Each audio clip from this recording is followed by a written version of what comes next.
मधुबन के बाबा, मधुबन के बाबा मुरली वाले, आपका क्या कहना, आपका क्या कहना। ओम शांति। आज 31 जनवरी 2023 के साकार मधुर महावाक्य हैं। आज मीठे मीठे बाप दादा बोले, मीठे बच्चे तुम हो मोस्ट लकी बच्चे, क्योंकि तुम्हारे सम्मुख स्वयं बाप है, वह तुम्हें सुना रहे हैं। बाबा ने कहा, मीठे बच्चे तुम हो मोस्ट लकी बच्चे, क्योंकि तुम्हारे सम्मुख स्वयं बाप है, वह तुम्हें सुना रहे हैं। बाबा ने आज प्रश्न पूछा कि भक्ति मार्ग का कौन सा संस्कार अभी तुम बच्चों में नहीं हो सकता, क्यों? और उत्तर में बाबा समझाते कि भक्ति मार्ग में जिस भी देवी या देवता के पास जाएंगे, उससे कुछ न कुछ मांगते ही रहेंगे। किसी से धन मांगेंगे, किसी से पुत्र मांगेंगे। यह मांगने के संस्कार अभी तुम बच्चों में नहीं हो सकते, क्योंकि बाप ने संगम पर तुम्हें कामधेनु बनाया है। तुम बाप समान सबकी मनोकामनाएं पूर्ण करने वाले हो। तुम स्वयं के प्रति कोई आश नहीं रख सकते। तुम जानते हो, फल देने वाला एक ही दाता बाप है, जिसे याद करने से सब प्राप्तियां हो जाती हैं, इसलिए मांगने के संस्कार समाप्त हो जाते हैं। मुरली का गीत है ओम नमो शिवाय। ओम शांति। भगवानुवाच। अब अच्छी रीति समझकर फिर समझाने के लिए एक गीता शास्त्र ही है। शास्त्र तो बनाया है मनुष्य ने, परंतु राजयोग मनुष्य ने ही सिखाते। पाप कहते हैं, मैंने ही 5000 वर्ष पहले भी तुम भारतवासी सिकिलदे बच्चों को राजयोग सिखाया था। सिकिलदे का अर्थ तो समझाया है कि तुम ही पूरे 84 जन्म लेकर फिर आए मिले हो।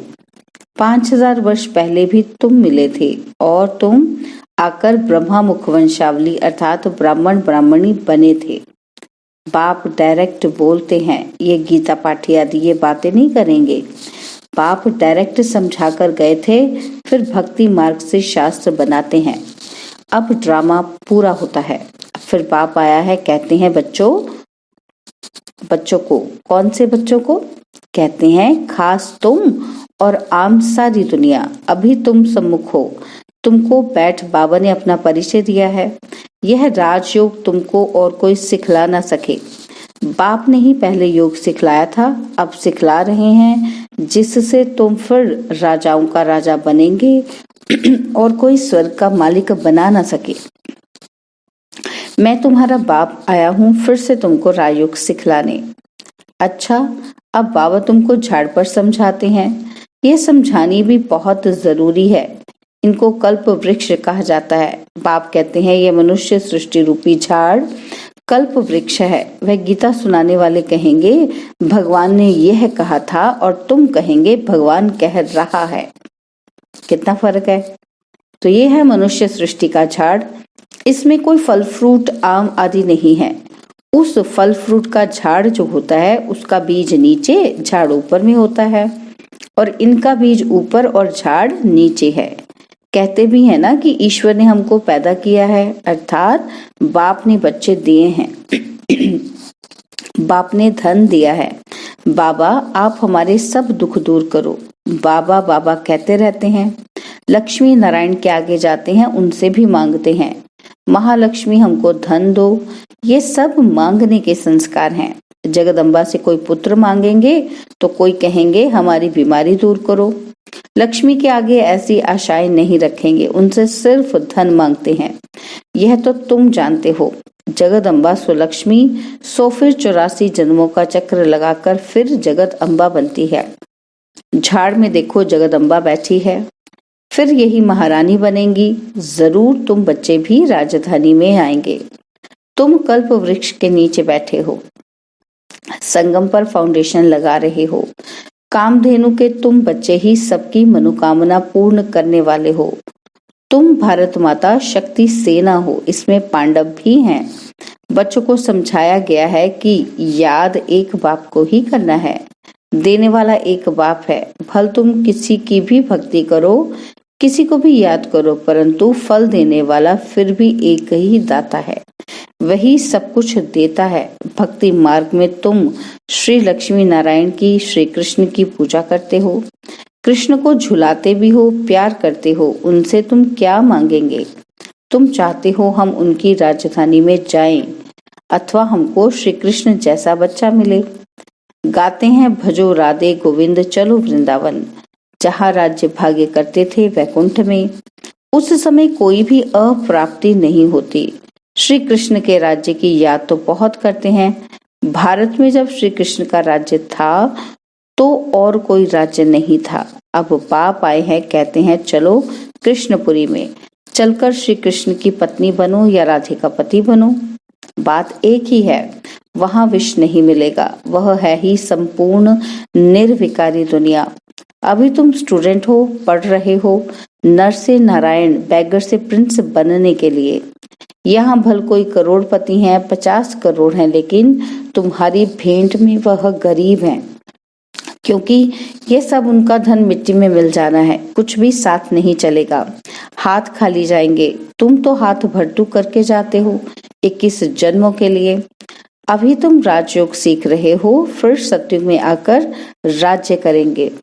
तुम पुनर्जन्म लेते वर्णों में आते रहते हो। सत्युग में है 16 कला, त्रेता में है 14 कला, फिर भक्ति मार्ग शुरू होता है, फिर इब्राहिम बुद्ध आते हैं।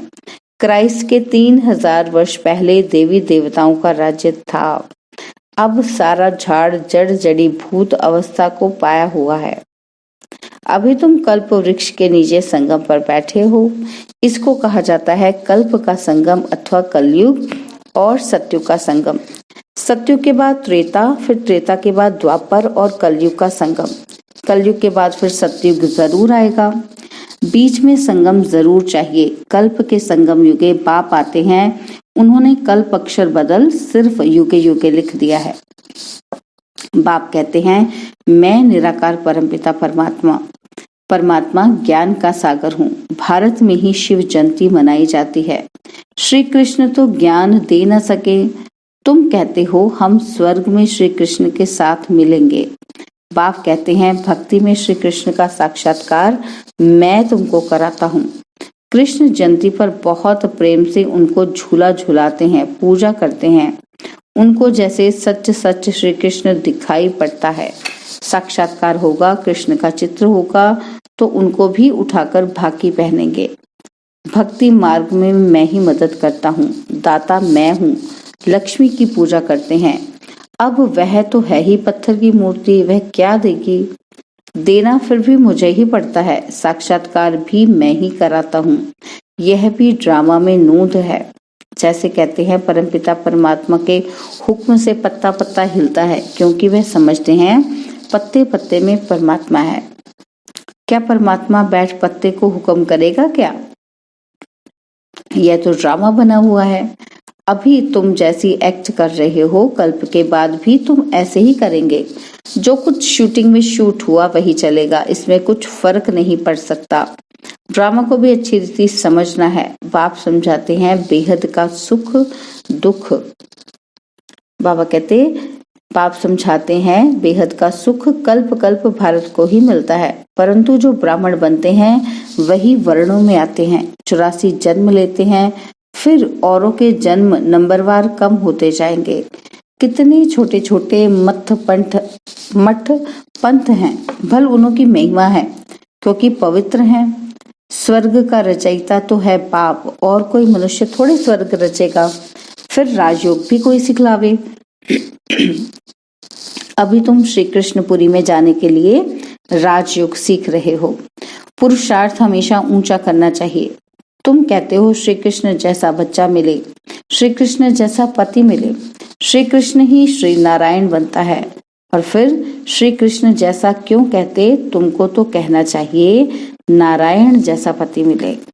नारद ने भी कहा कि हम लक्ष्मी को बरे, राधे के लिए नहीं कहा। बाप समझाते हैं कि तुमको कृष्णपुरी चलना है तो खूब पुरुषार्थ करो। वह है श्री कृष्ण का दैवी कुल, कंस का है आसुरी कुल। तुम अभी हो संगम पर। शूद्र संप्रदाय तो ब्राह्मण ब्राह्मणी कहला न सके। जो ब्राह्मण ना कहलाए वह शूद्र वर्ण के हैं। भारत की ही बात है।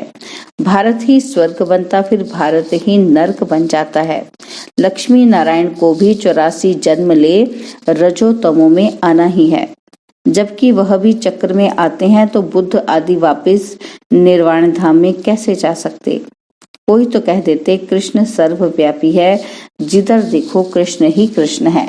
और राम के भक्त कहेंगे राम सर्वव्यापी है, वह कृष्ण को नहीं मानेंगे। बाबा के पास एक राधापंथी आया था, कहता था राधे ही राधे, राधे राधे, राधे हाजिरा हुजूर है, तेरे में मेरे में राधे ही राधे है।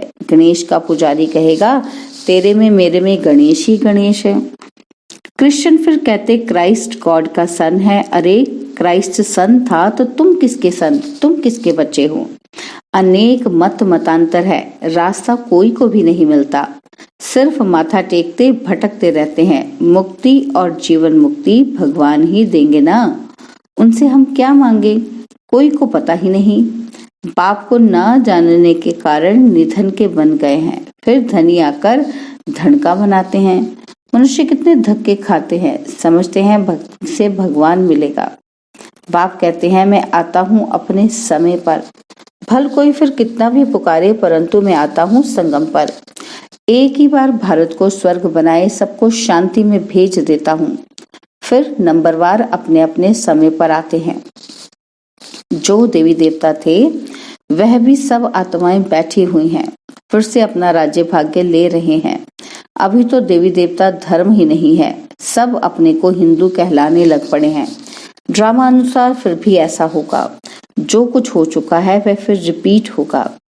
फिर ऐसे हम चक्र में आएंगे, इतने जन्म लेंगे, हिसाब निकालो। हर एक धर्म वाले पीछे कितने जन्म लेंगे। झाड़ समझाना बहुत सहज है, आप ही मनुष्यों को टच होगा कि कोई की प्रेरणा से ये विनाश ज्वाला की तैयारी हो रही है।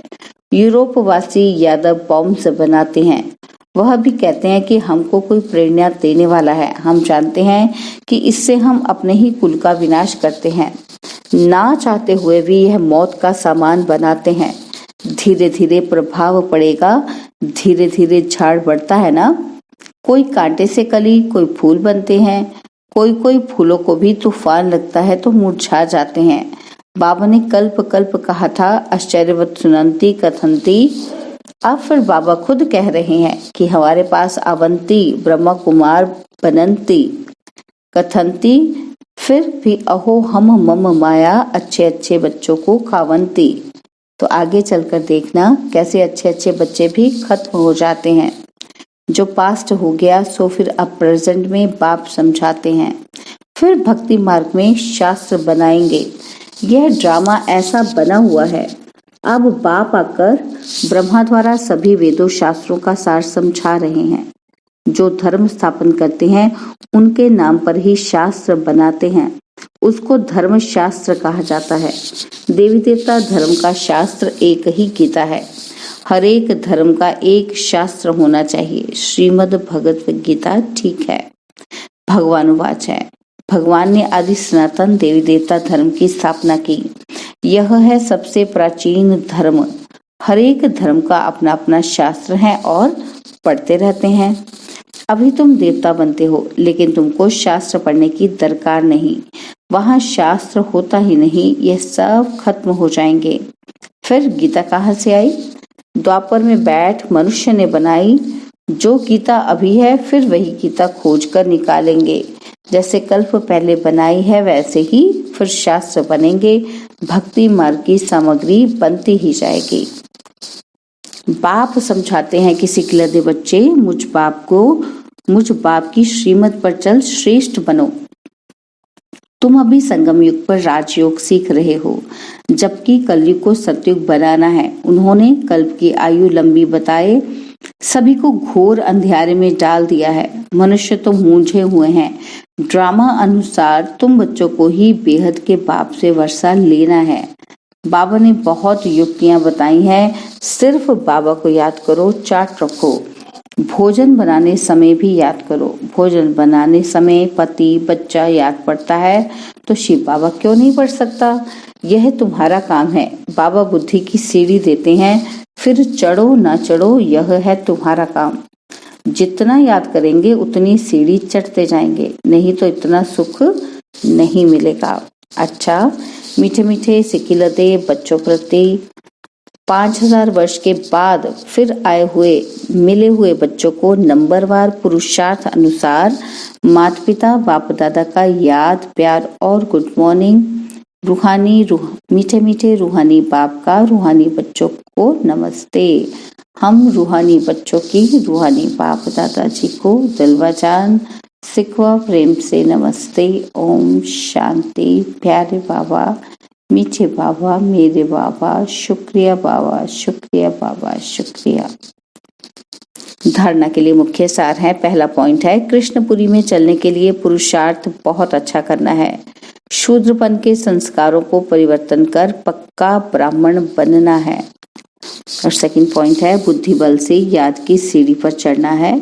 सीढ़ी चढ़ने से ही अपार सुख का अनुभव होगा। बाबा ने आज वरदान दिया, अटेंशन और चेकिंग की विधि द्वारा व्यर्थ के खाते को समाप्त करने वाले मास्टर सर्वशक्तिवान भव। अटेंशन और चेकिंग की विधि द्वारा व्यर्थ के खाते को समाप्त करने वाले मास्टर सर्वशक्तिवान भव। ब्राह्मण जीवन में व्यर्थ संकल्प, व्यर्थ बोल, व्यर्थ कर्म, बहुत समय व्यर्थ गवा देते हैं। जितनी कमाई करना चाहो उतनी नहीं कर सकते। व्यर्थ का खाता समर्थ बनने नहीं देता। इसलिए सदा इस स्मृति में रहो कि मैं मास्टर सर्वशक्तिवान हूँ। शक्ति है तो जो चाहे वो कर सकते हैं। सिर्फ बार बार अटेंशन दो। जैसे क्लास के समय व अमृत वेले की याद के समय अटेंशन देते हो, ऐसे बीच बीच में भी अटेंशन और चेकिंग की विधि अपना लो तो व्यर्थ का खाता समाप्त हो जाएगा। स्लोगन है, राज ऋषि बनना है तो ब्राह्मण आत्माओं की दुआओं से अपनी स्थिति को निर्विघ्न बनाओ। राज ऋषि बनना है तो ब्राह्मण आत्माओं की दुआओं से अपनी स्थिति को निर्विघ्न बनाओ। ओम शांति। और अब यह एक बहुत अच्छी वीडियो भी जरूर देखें।